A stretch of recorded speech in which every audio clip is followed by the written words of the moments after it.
ఇవన్నీ మా జిల్లా సెక్రటరీ మాజీ సర్పంచ్ ఎర్రన్న గారి నూతన గృహంకు సంబంధించిన కార్యక్రమంలో ఈ గ్రామానికి రావడం జరిగింది. వారికి కొత్తగా ఇల్లు కట్టుకున్నందుకు శుభాకాంక్షలు తెలియజేస్తూ మరి ఇలా అంటే రెండు అంశాలని, ఒకటి తెలంగాణకు సంబంధించిన ఈ గల్ఫ్ కార్మికులు ఏవైతే ఉన్నారో మనం ఎజెండాలో ఎన్నికల ఎజెండా అప్పుడు చెప్పినాం. ఎన్నికల ఎజెండా అప్పుడు మేము గల్ఫ్ కార్మికుల గురించి ఒక గల్ఫ్ కార్మికుల బోర్డు ఏర్పాటు చేస్తాము, తర్వాత వాళ్ళ కార్మికులందరూ కూడా ఆదుకుంటాము అని చెప్పి వాళ్ళ కుటుంబాలను ఆదుకుంటాము. దగ్గర ఇప్పుడు మన నియోజకవర్గం నుండే 15,000 మంది ఉన్నారు. తర్వాత మొత్తం తెలంగాణలో 15 లక్షల మంది అంటే యూఏఈ అంటారు, యూఏఈ 7 కంట్రీలు, తర్వాత ఇంకోటి మొత్తము మిడిల్ ఈస్ట్ కంట్రీస్ అంటారు, ఇరాన్, 8-9 కంట్రీలకు కలిసి మన దగ్గర 15 లక్షల మంది మన తెలంగాణ వాళ్ళు ఉన్నారు. వాళ్ళందరూ కూడా పాపము అంటే ఉద్యోగరీత్యా మరి భార్య పిల్లలను వదిలేసి అక్కడ బతుకుదేరుకుని పోయినటువంటి వాళ్ళు చాలామంది అక్కడ పోయి మరి మధ్యవర్తులు ఎవరైతే ఏజెంట్స్ ఉన్నారో వాళ్ళ ద్వారా కొంతమంది మోసపోయి అనుకున్న ఉద్యోగాలు రాక అక్కడ జైల్లో పడి అది లేకుండా అనారోగ్యంతో చనిపోయి ఏదో రకంగా వాళ్ళ కుటుంబాలు చాలా ఇబ్బంది పాలవుతూ ఉన్నాయి. మరి వాళ్ళని ఆదుకోవాల్సిన అవసరం 15 లక్షల మంది మన తెలంగాణ వాళ్ళే ఉన్నారు అని చెప్పి ప్రభుత్వం ఆ రోజు ఎజెండాలో పెట్టినాక గల్ఫ్కు సంబంధించిన ఏజెన్సీస్ ఎవరైతే ఉన్నారో వాళ్ళందరితో కూడా మా ప్రియతమ నాయకుడు ముఖ్యమంత్రి గారు మన గోల్కొండ హోటల్లో మీటింగ్ కూడా పెట్టి వాళ్ళతో మాట్లాడి అన్నీ చేసిన తర్వాత 2007-10-2024లో ఒక జీవో ఇష్యూ చేసాం. 2000 జీవో నంబర్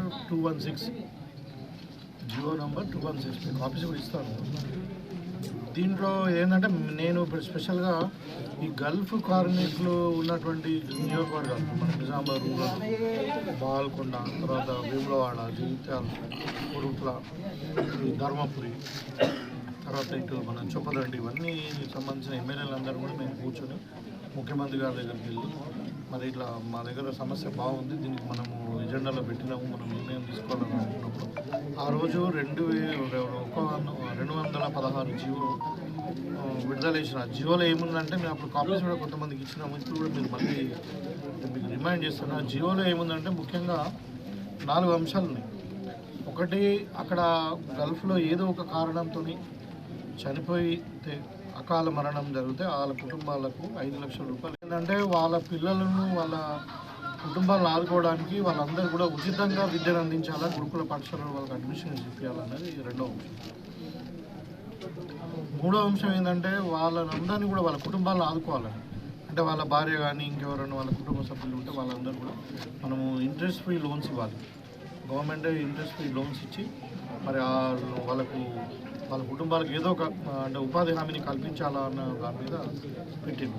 ఇంకొకటి 4వది ఏంటంటే ఒక గల్ఫ్ అడ్వైజరీ బోర్డుని పెట్టి అడ్వైజరీ బోర్డులో ఇప్పుడు మనం ఏంటంటే ఇప్పుడు ఎవరైతే ఇక్కడ నుండి అంటే గల్ఫ్ రిజిస్టర్ అంటారు, ఎవరైతే మన ఊరు నుండి పోతున్నారు వాళ్ళు ఏ ఏజెన్సీ ద్వారా పోతున్నారు, అక్కడ ఎక్కడ పోయి పనిచేస్తున్నారు, మరి అది లీగలా ఇల్లీగలా, మరి వాళ్ళ అసలు ఎట్లా వాళ్ళని మొత్తం మీద అక్కడ పోయి కూడా జైల్లో పడితే వాళ్ళని ఏ విధంగా మనము లీగల్గా సపోర్ట్ చేయాలి, ఇవన్నీ కూడా స్టడీ చేయడానికి దాని మీద ఒక బోర్డు ఏర్పాటు చేయడానికి, బోర్డుకు సంబంధించిన అంశాలను పరిశీలన చేయడానికి మనకు ఒకటి గల్ఫ్ అడ్వైజరీ బోర్డు అని ఒకటి అడ్వైజరీ. గల్ఫ్లో ఎవరైనా చనిపోయిన వాళ్ళకి ఎవరైతే 5 లక్షలు ఎక్స్ప్రెస్ ఇవ్వాలని అనుకున్నామో వాళ్ళకు మనమే ఇప్పుడు ఎన్ఆర్ఐసెల్ నుండి డైరెక్ట్ మనం ఒక లెటర్ రాసి ఎంబసీతో మాట్లాడి మనం ఎయిర్పోర్ట్ నుండి మన ఇంటి వరకు అంబులెన్స్ కూడా ఫ్రీ ఇచ్చాం. అట్లా తెలంగాణలో 113 మందికి అది ఎప్పటి నుండి ఇచ్చినామంటే మన కాంగ్రెస్ పార్టీ అధికారంలోకి వచ్చినప్పటి నుండి 7th డిసెంబర్ 2023 మన అధికారంలోకి వచ్చినప్పటి నుండి ఎవరైతే చనిపోయారో వాళ్ళందరూ కూడా ఇస్తామని చెప్పినాము. ముఖ్యంగా మన ఇప్పుడు 113 మందికి తెలంగాణ వ్యాప్తంగా చనిపోయిన వాళ్ళకు 5 లక్షల రూపాయలు, 5 కోట్ల రూపాయలు ఇచ్చిన డబ్బులు వాళ్ళకు రిలీజ్ చేయడం జరిగింది. వాళ్ళకి ప్రొసీడింగ్స్ కూడా ఇవ్వడం జరిగింది. మన కాన్స్టిట్యున్సీ మట్టుకు ఇప్పుడు మొత్తం 12 మంది ఉన్నారు. వీళ్ళకి అందరూ కూడా 5 లక్షలు రిజిస్ట్రేషన్ ఇచ్చినాం. అంటే 60 లక్షలు. అంటే కాంగ్రెస్ పార్టీ మొట్టమొదటిగా ఈ గల్ఫ్ కార్మికులకు ఏదైతే ఉందో వాళ్ళని ఆదుకోవడానికి ఇప్పుడు ఒక అడ్వైజరీ కమిటీ కూడా వేస్తూ ఉన్నాం. దాంట్లో నేను కూడా మెంబర్గా ఉంటాను, ఎందుకంటే మన ఏరియాలో బాగా మంది ఉన్నారు కాబట్టి. మొన్న మీకు అందరూ కూడా తెలుసు, యునెస్కో వాళ్ళది యూనియో ఇక్కడ ఏది గుండూరా మైలారం, నావనంది, మైలారము, తర్వాత దుబ్బాక, తర్వాత ఉన్నాజ్పేట, ఈ 4 గ్రామాలలో వాళ్ళు గల్ఫ్ కార్మికుల స్థితిగతులు అసలు ఎందుకు పోతున్నారు, ఎందుకు వేరే దేశాలకు పోతున్నారు, మరి వాళ్ళు అక్కడ ఏం చేస్తున్నారు, వాళ్ళు ఎంతవరకు సంపాదించి ఇక్కడ వాళ్ళ డబ్బులు వీళ్ళు కుటుంబాలను ఆడుతున్నారు, మళ్ళీ ఇక్కడ ఉన్న కుటుంబ సభ్యులు ఏం చేస్తున్నారు, వాళ్ళ పిల్లలు ఎట్లా ఉన్నారు, ఇదంతా కూడా స్టడీ చేయడానికి ఒక ఇంటర్నేషనల్ ఆర్గనైజేషన్ నుండి మనకు ఒక స్టడీ ఏజెన్సీ కూడా రావడం జరిగింది. దానికి కూడా అది నడుస్తూ ఉంది. సో ఇదొక అంశము. అయితే గతంలో మీకు అందరు కూడా తెలుసు, రెండో అంశం ఏంటంటే మొన్న అసలు ఏది పార్లమెంట్లో బిల్లు పెట్టినప్పుడు, బిల్లు అంటారు బడ్జెట్ పెట్టినప్పుడు తెలంగాణకు తీవ్రంగా అన్యాయం జరిగింది. ముఖ్యమంత్రి గారు మనకు ఇక్కడ ఈ కాంగ్రెస్ పార్టీ అధికారంలోకి వచ్చిన తర్వాత 4-5 ప్రాజెక్టులు కేంద్ర ప్రభుత్వం తీసుకెళ్ళడం జరిగింది. అంటే మంత్రులకు, ప్రైమ్ మినిస్టర్ గారు కూడా తీసుకెళ్ళడం జరిగింది. ముఖ్యంగా మనకు మూసీ రివర్ ఫ్రంట్ అంటే ఇప్పుడు మనకు ఎట్లయితే క్లీన్ చేస్తూ ఉన్నారో మనము మూసీ రివర్ ఫ్రంట్ క్లీన్ చేయాలో దాంట్లో ఆల్రెడీ ప్రాజెక్టు పెట్టి మొత్తం దాన్ని అంటే సివరేజ్ అంతా కూడా క్లీన్ చేసి దాన్ని ఒక పర్యాటక కేంద్రంగా చేయాలి. తర్వాత కింద పంట పొలాలకు కూడా మూసి డ్యామ్ ఉంటుంది, దాని కింద కూడా ఒక 2 లక్షల ఎకరాలకు నీళ్ళు అంతా, ఆ నీళ్ళల్లో కూడా అంత భూమిలో రసాయనాలు అదంతా పోయి ప్రాబ్లం అవుతుందని చెప్పి వీళ్ళని కాపాడుకోవాల్సిన అవసరం ఉందని చెప్పి మూసి రివర్ ఫ్రంట్ ఒకటి ఆ 10,000 కోట్లు మడిగింది.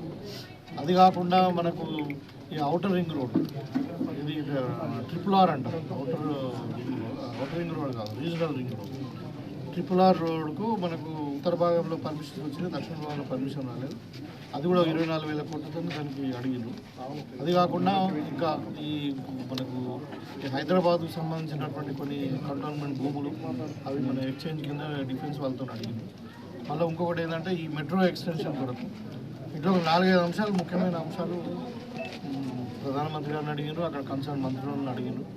అవి ఇవ్వకపోగా మరి దాని మీద ముఖ్యమంత్రి గారు మరి ఇక్కడ మన ఈ తెలంగాణ నుండి ప్రాతినిధ్యం వహిస్తున్నటువంటి 8 మంది ఎంపీలు, 2 కేంద్ర మంత్రులు ఉన్నారు. మీరు ఏం చేస్తున్నారా, మరి మీరు తెలంగాణ ప్రజల పక్షాన మీరు పోరాటం చేయాలి కదా అంటే దానికి వాళ్ళు ఎట్లా మాట్లాడుతున్నారంటే ఇవాళ కిషన్ రెడ్డి గారి మాటలు, సీఎం తాటాకు చెప్పులకు భయపడనంట. అంటే ఇట్లా నిన్న ఒక ఉత్తరం రాసిండు ఆయన, నేనే ముఖ్యమంత్రి నువ్వా అని. అంటే ఎట్లున్నా అంటే 20 శాతం కాక మధ్యలో అదేమంటారు పందిరి పురుషం ఉన్నట్టు వీళ్ళకి చేత కాదు. అక్కడ ఇప్పుడు ఏమైందంటే భారతదేశం మొత్తం కూడా మోడీ, అమిత్ షా, తర్వాత అదానీ, అంబానీ 4 గుజరాతీ చేతులలో ఉన్నాయి ఇవాళ. సో వాళ్ళకు గులాంగిరి చేసుడు సరిపోతున్నారు. కానీ నువ్వు భయపడవు, మా ముఖ్యమంత్రి గారి గురించి నువ్వు భయపడే అవసరం లేదు. కానీ నువ్వు తెలంగాణ ప్రజలకు భయపడి బతకాలి. నువ్వు కిషన్ రెడ్డి, నువ్వు అసలు నిన్ను ప్రజలు ఎన్నుకొని హైదరాబాద్ నుండి ఎన్నుకున్నావు. తెలంగాణ గురించి ఒక రోజు ఒక మాట మాట్లాడవు. తెలంగాణకు రావాల్సిన ఫండ్స్ ఇప్పియరు. ఇవాళ ఎంత అన్యాయం జరుగుతూ ఉన్నాయి తెలంగాణ కంటే. ఇంకా వాళ్ళు ఉల్టా మననే ఇంకా మీరు ఏదో మీ సంగతి చూస్తామనే లెవెల్లో మాట్లాడుతూ ఉన్నారు. ఇది తెలంగాణ ప్రజలు గమనించాలా. ఇది కాదు, మీరు మోడీ దగ్గర ఉండి కొట్లాడండి కేంద్ర ప్రభుత్వం దగ్గర. మీకు లేకుంటే మీకు అక్కడ వెళ్ళకుంటే మీరు పార్లమెంట్ దగ్గరనో, లేకుంటే జంతర్ మంతర్ దగ్గరనో, లేకుంటే ప్రైమ్ మినిస్టర్ ఆఫీస్ దగ్గరనో మీరు ధర్నా చేయండి. దేని కొరకాయ మీరు గెలిచింది?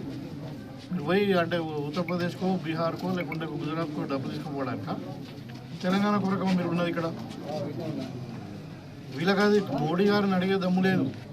కానీ ఇంకా ఉల్టా మా సీఎం గారిని ఏదో అవాకులు చెవులు వెళ్తూ ఓపెన్ ఉత్తరాలు రాస్తున్నారు.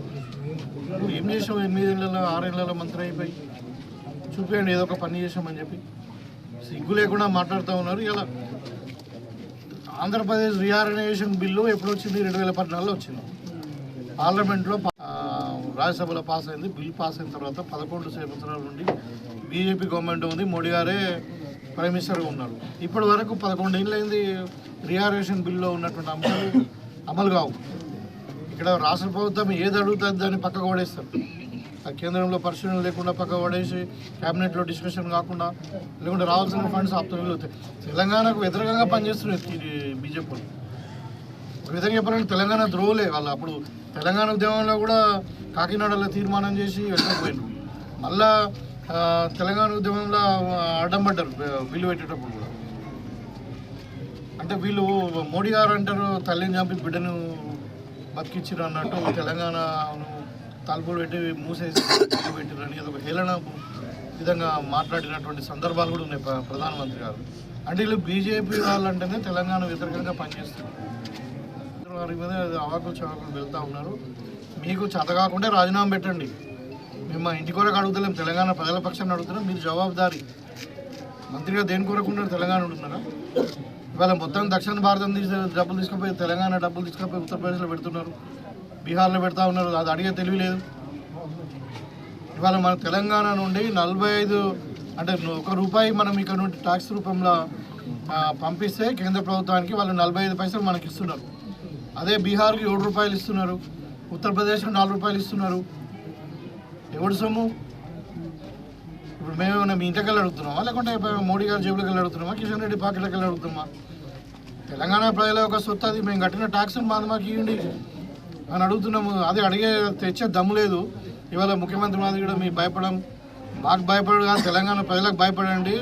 మేము తెలంగాణ ప్రజలకు కూడా మేము పిలిపిస్తున్నాము. బీజేపీ అంటేనే అదొక జూటా పార్టీ, తెలంగాణ వ్యతిరేక party, Telangana ద్రోహుల party.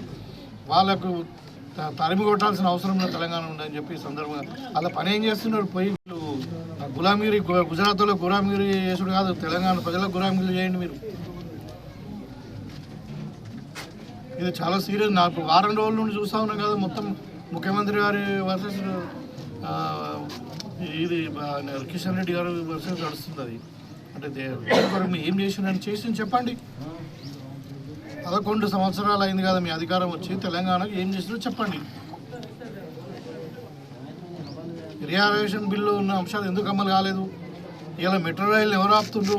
Musi river front ఎవరు ఆపుతుండ్రు? Regional outer ring road, regional ring road ఎవరు ఆపుతుండ్రు?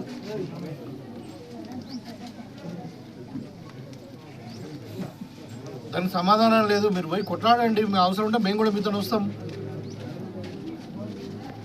ఇవాళ భారతదేశంలో ఏ రాష్ట్రంలో జరిగినటువంటి పనులు తెలంగాణలో జరుగుతూ ఉన్నాయి. రాహుల్ గాంధీ గారు భారత్ బీసీ కులగణన చేసినాం, మనము సమగ్ర ఇంటిగ్రేటెడ్ సర్వే చేసి క్యాస్ట్ సెన్సస్ చేసినాము. చేసి ఇవాళ ఒక రిపోర్ట్ వచ్చింది గవర్నమెంట్ దగ్గర, దాని క్యాబినెట్ ఆమోదం పొందింది, హౌస్లో పెట్టినాము. రాబోయే కాలంలో ఇప్పుడు 7వ తారీఖు 8వ తారీఖు మేము అసెంబ్లీలో కూడా దాని మీద రిజల్యూషన్ పాస్ చేసి బిల్లు పాస్ చేస్తూ ఉన్నాము. ఆ బిల్లుని మీరు కేంద్ర ప్రభుత్వం పంపిస్తే మీకు దమ్ము ఉంటే మీరు బీసీలకు సపోర్ట్ చేసినట్టుంటే కిషన్ రెడ్డి, బండి సంజయ్ భాయ్ అక్కడ మోడీ గారి దగ్గర మాట్లాడి ఆ బిల్లును మీరు పార్లమెంట్లో పెట్టించి పార్లమెంట్లో అమెండ్మెంట్ తీసుకురండి.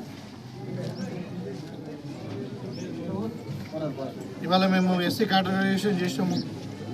సుప్రీంకోర్టు ఆర్డర్కు కట్టుబడి ఉండి మనకు షమీమ్ అఖ్తర్ గారి నివేదిక మీద ఇవాళ మేము ఏబీసీగా కేటగరైజ్ చేసాము ఎస్సీలను. అది కూడా ఇప్పుడు బిల్లు రాబోతూ ఉంది, అసెంబ్లీలో బిల్లు పెడతా ఉన్నాం. ఇవాళ మేము కట్టుబడి ఉన్నాం, బీసీలకు 42% రిజర్వేషన్ ఇస్తామని కట్టుబడి ఉన్నాం. అసెంబ్లీలో మా ముఖ్యమంత్రి గారు చెప్పిండ్రు. మీకు దమ్ముందా? పార్లమెంట్లో బిల్ పాస్ చేయండి.